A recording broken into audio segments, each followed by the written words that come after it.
আসসালামু আলাইকুম। সম্মানিত সুধী, আমরা আজকে একটা বিষয় আলোচনা করব। ঈসা আলাইহিস সালামের আগমন অস্বীকার করা কোরআন অস্বীকার করার সমান। এটা আমি কোরআন থেকে আপনাদেরকে দেখিয়ে দেওয়ার চেষ্টা করব। পৃথিবী এখন শেষ জমানা, এই জমানায় অনেক ফিতনা ফাসাদ আমাদের সামনে আসবে, আমাদের সম্মুখীন হতে হবে। কিন্তু কোরআনের জ্ঞান যদি আমরা ধারণ করি, কোরআনকে ধারণ করি, তাহলে আমরা হয়তো ফিতনা ফাসাদ থেকে অনেকটা আত্মরক্ষা করতে পারবো। তো এই জন্য ঈসা আলাইহিস সালাম সম্পর্কে আমার আজকে আলোচনা হলো যে ঈসা আলাইহিস সালামের আগমন অস্বীকার করা এটা কোরআন অস্বীকার করার সমান। অনুগ্রহপূর্বক আপনারা নজর করুন সূরা যুখরুফের 61 নম্বর আয়াত। এখানে আল্লাহ রাব্বুল আলামিন ঘোষণা করেন, আউযু বিল্লাহি মিনাশ শাইতানির রাজিম, ওয়া ইন্নাহু লাইলমুল লিসাআতি ফালা তামতারুন্না বিহা। নিশ্চয়ই ঈসা আলাইহিস সালাম হোসেন কিয়ামতের স্পষ্ট জ্ঞান, তোমরা কিয়ামত সম্পর্কে সন্দেহ পোষণ করো না। মুহকাম আয়াত, এই আয়াতের অর্থ বুঝতে কোনো জটিলতা নাই। এখন এখানে কথা আছে ওয়াইন্নাহু। এই ইন্নাহু মানে সে, কে সে? এই যে প্রোনাউন, এখানে যে ইসলামী ফাউন্ডেশন থেকে যে কোরআন শরীফ যেটা ছাপানো হয় এবং খুবই বিখ্যাত, বাংলাদেশে যতগুলা বাংলা কোরআনের কপি আছে তার মধ্যে ইসলামী ফাউন্ডেশন থেকে যেটা প্রচার করা হয়েছে বা বের করা, এটা সবচেয়েই গ্রহণযোগ্য। আল কোরআনুল কারিম, যেটার নাম কোরআনুল কারিম। তো এই কোরআনুল কারিম তাফসীর তর্জমাটা, এটা শুধু তর্জমা, ছোট অল্প কিছু টিকা আছে। তো এই তর্জমাটা যারা সম্পাদনা করেছেন তাদেরকে আপনি দেখে নেন যে অন্তত 20টা ডক্টরেট ডিগ্রির লোকের মধ্যে আছে। তো এই ইসলামী ফাউন্ডেশন থেকে যে তর্জমাটা করা হয়েছে সূরা যুখরুফের 61 নম্বর আয়াত, সেখানে দেখেন ঈসা তো কিয়ামতের নিশ্চিত নিদর্শন। এখানে ওয়াইন্নাহু বলতে যে সর্বনাম, এখানে ওনারা সর্বনামটা ব্যবহার না করে সরাসরি ঈসা বলে দিলেন। ঈসা তো কিয়ামতের নিশ্চিত নিদর্শন, সুতরাং তোমরা কিয়ামতের সন্দেহ করিও না। এখানে ওয়াইন্নাহু এটা হলো সর্বনাম। এখন এটা আপনি স্বাভাবিক বুঝবেন যে নাম উল্লেখ না করে সর্বনামের ব্যবহার হতে পারে না। আগে নাম উল্লেখ থাকবে, তারপর হবে সর্বনাম। আপনি যদি বলেন সে আসে নাই, তো সে আসে নাই বলতে ওখানে যারা তাদের কাছে সে কে, এটার আগেই তার নাম উল্লেখ থাকতে হবে। তো নাম উল্লেখ থাকলেই সর্বনাম আসতে পারে। তো এখানে এটা কোরআন। এখানে দেখেন যে এখানে ঈসা আলাইহিস সালামের সম্পর্কে উল্লেখ আছে কিনা দেখেন। ওয়ালাম্মা 57 নম্বর আয়াতে দেখেন, ওয়ালাম্মা যুরিবা ইবনু মারিয়ামা মাসালা, যখন ইবনে মারিয়ামের দৃষ্টান্ত পেশ করা হলো। ইবনে মারিয়ামকে ঈসা আলাইহিস সালাম। মরিয়ামের আর কোনো ছেলে আছে? ওয়ালাম্মা যুরিবা ইবনু মারিয়াম, মারিয়ামের পুত্রের দৃষ্টান্ত যখন উল্লেখ করা হলো, এজা কওমুকা মিনহু ইয়াসুদ্দুন, তখন আপনার জাতি চিৎকার করতে লাগলো, শোরগোল করতে লাগলো। কয়লু, তারা বলতে লাগলো, আলেহাতুনা খায়ের আম হুয়া, যে আমাদের মাবুদরা ভালো, আমাদের ইলাহরা ভালো, না ঈসা আলাইহিস সালাম ভালো? তো এখানে এই যে ইবনে মারিয়াম, এই ইবনে মারিয়ামের কথা 57, 58, 59, 60, 61 কয়েকটা আয়াতের তর্জমা আপনার দেখা দিচ্ছি। যে ইবনে মারিয়ামের কথা এখানে শুরু করে 61 নম্বর আয়াতে বলছেন ওয়াইন্নাহু লাইলমুল লিসাআতি, এবং এই ইবনে মারিয়াম কিয়ামতের স্পষ্ট জ্ঞান। তাহলে এখন এই ইবনে মারিয়াম কিয়ামতের স্পষ্ট জ্ঞান, এখানে যে কোরআনুল কারিম, যেটা ইসলামী ফাউন্ডেশন থেকে, আমি সেটার ছবি আপনাদেরকে দিয়ে দেবো, তা আপনারা আরও ভালো করে দেখতে পারবেন, নিজেরা খুব সহজেই দেখতে পারবেন। ঈসা তো কিয়ামতের নিশ্চিত নিদর্শন।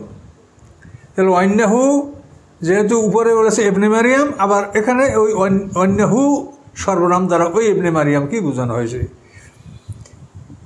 ইলমুল লিসাআতি ফালা তামতারুন্না বিহা, তিনি কিয়ামতের স্পষ্ট জ্ঞান, মানে তিনি আসলে আর কিয়ামতের ব্যাপারে কোনো সন্দেহ থাকা উচিত না, থাকতে পারে না। ফালা তামতারুন্না বিহা, কিয়ামতের ব্যাপারে তোমরা সন্দেহ পোষণ করো। আবার দেখেন এই বেহা যে সর্বনাম ব্যবহার করছে, এই আসাদ স্ত্রীলিঙ্গ, ফেমিনিন জেন্ডার, এই জন্য কিন্তু তামতারুন্না বেহা আবার এখানে সর্বনাম ব্যবহার করা হয়েছে। তো সর্বনাম ব্যবহার করার নিয়মই হলো যে পূর্বে নাম উল্লেখ থাকবে, তারপরে সর্বনাম থাকবে, তা নাহলে কি কথাটা কেউ বুঝতে পারবে? তো এখানে ওয়াইন্নাহুল ইলমুল্লাসাত ঈসা আলাইহিস সালাম কিয়ামতের স্পষ্ট জ্ঞান, কাজে কিয়ামতের ব্যাপারে তোমরা বিন্দুমাত্র সন্দেহ করো না। কাজে এই ঈসা আলাইহিস সালাম আসবে না এই কথা যদি কেউ বলে, তো এই কোরআনের এই আয়াতের অর্থটা তারা কী করবে এটা আপনারা তাদের কাছে জেনে নেন। যে অন্য হু মানে এখানে হু মানে কি, তোমরা কি অর্থ করবে সেটা বলো তো।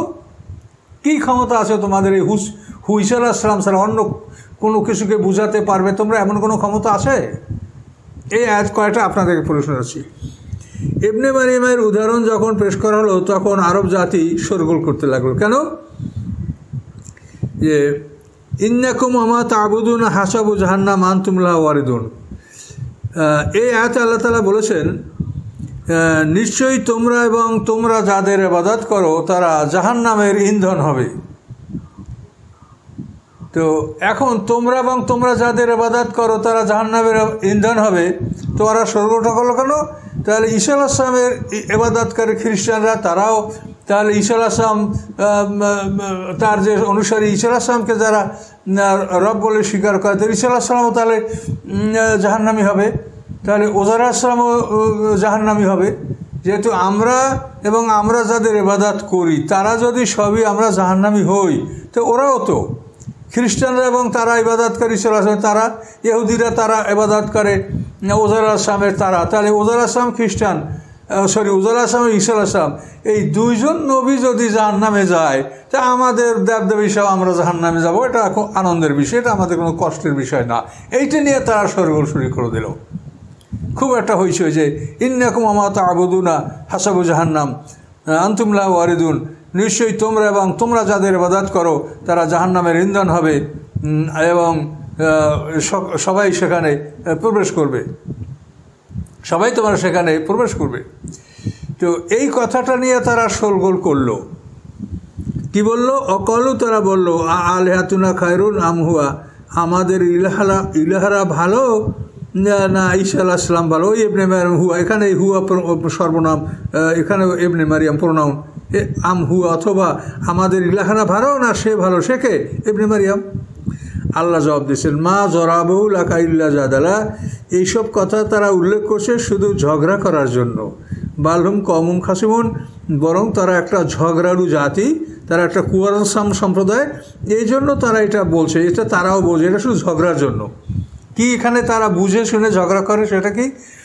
কথাটা হলো ইন্নাকুম আমা তা'বুদুনা, আরবি ভাষার গ্রামারে যেটা স্পষ্ট, মা দ্বারা জড় পদার্থ বোঝায় আর মান দ্বারা জ্ঞানীদেরকে বোঝায়।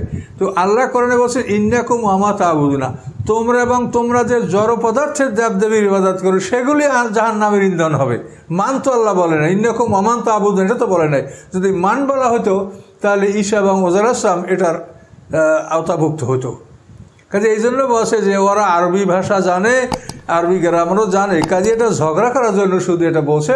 কাজে ওরা এটা জানে যে ইন্নাকুম আমা তা'বুদুন, এখানে মা বলতে জড় পদার্থ বোঝানো হয়েছে, মান বলা হয় নাই যে যাতে তুমি ঈসা আলাইহিস সালাম বা ওজার আলাইহিস সালামকে তুমি এর মধ্যে গণ্য করবে, এর মধ্যে সামিল করবে, কোনো সুযোগ নাই।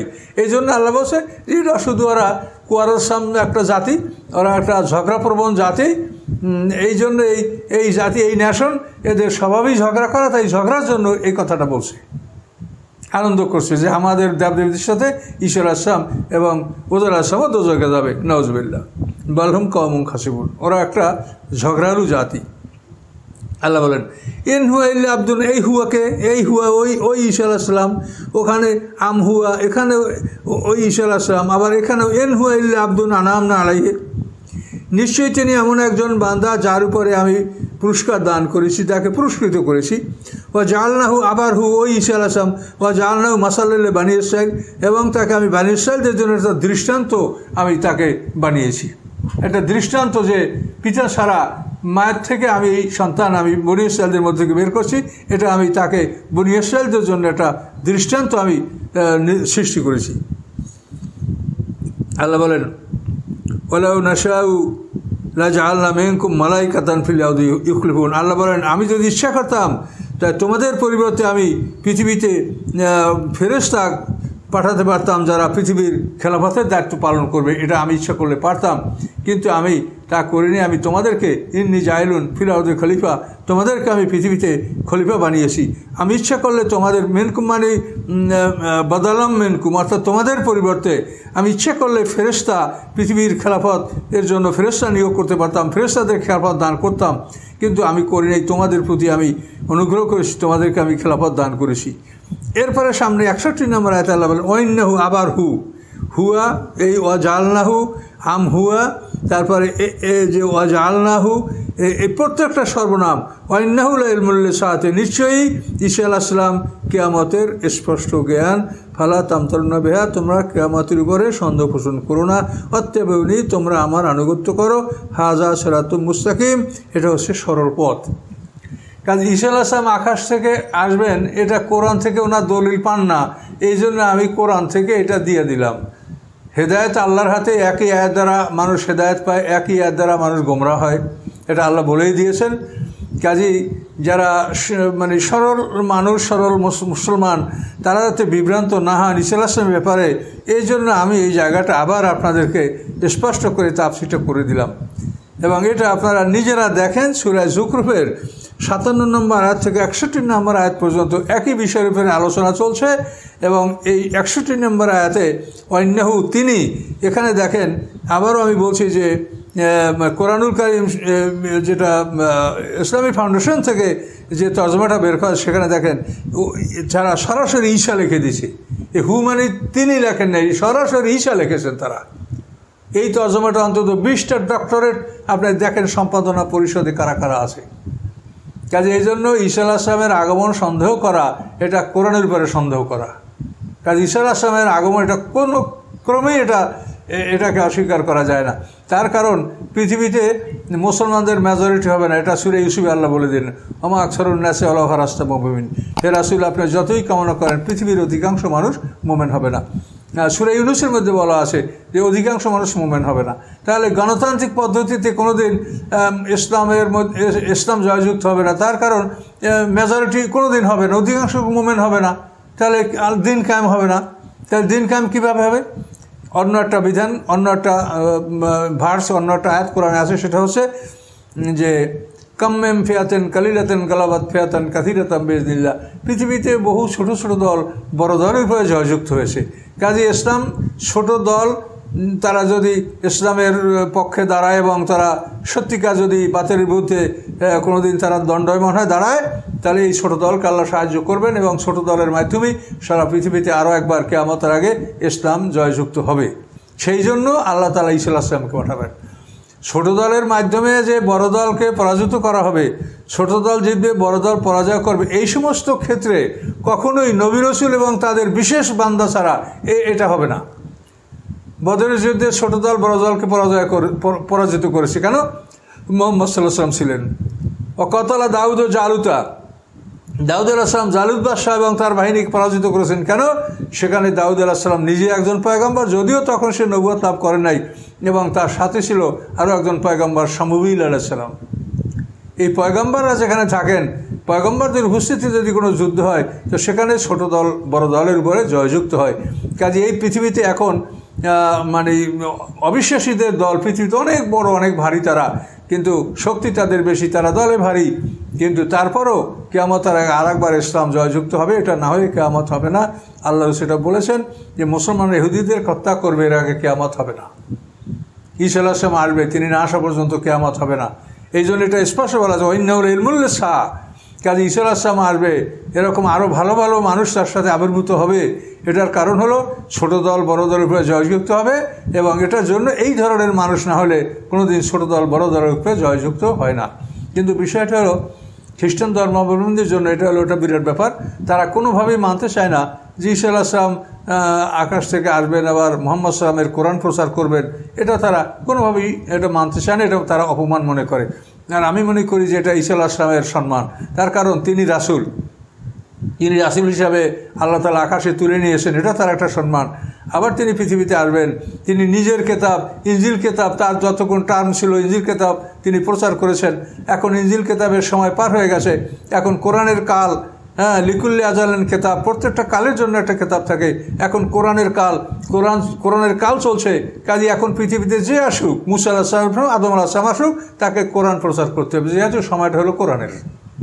এই জন্য ঈসা আলাইহিস সালাম কোরআন প্রচার করবেন, এই জন্য তার রেসালাতও নষ্ট হবে না, আবার তিনি উম্মতে মুহাম্মাদি উম্মত হয়ে যাবেন না, তিনি রাসূলই আছেন, কিন্তু তার সম্মান আরও বাড়বে। সেটা হলো যে তিনি তার নিজের কেতাব প্রচার করেছেন, আবার কোরআনেরও তিনি প্রচারক হচ্ছেন, এজন্য তার সম্মান বাড়বে।